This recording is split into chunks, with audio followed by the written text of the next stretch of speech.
গণনার আগে মেদিনীপুরে কড়া নিরাপত্তা, 144 ধারা জারি। সকাল থেকেই শুরু হবে ভোট গণনা। রাত পোহালেই ভোট গণনা।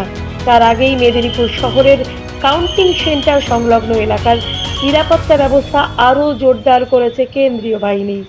জওয়ানরা এলাকা জুড়ে টহল বাড়িয়ে কার্যত ফাঁকা করে দিয়েছে আশপাশ। পঞ্চুর চক থেকে গোলকুয়া চক পর্যন্ত জারি করা হয়েছে 144 ধারা, যাতে কোনো অপ্রীতিকর ঘটনা না ঘটে সেদিকে বিশেষ নজর রাখা হচ্ছে। 4 মে সোমবার সকাল 8টা নাগাদ শুরু হবে ভোট গণনা। রাজ্যের প্রায় সব কেন্দ্রেই একই সময় গণনা শুরু হওয়ার কথা, যদিও বিশেষ কিছু ক্ষেত্রে সামান্য দেরি হতে পারে বলে প্রশাসনিক সূত্রে ইঙ্গিত মিলেছে। তবে এমন পরিস্থিতির সম্ভাবনা খুবই কম বলেই মনে করা হচ্ছে। পশ্চিম মেদিনীপুর থেকে শেখ ওয়ারেশ আলী। দেখতে থাকুন বিপ্লবী সংবাদ দর্পণ ডিজিটাল মিডিয়া পেজ, সঙ্গে দীপান্বিতা।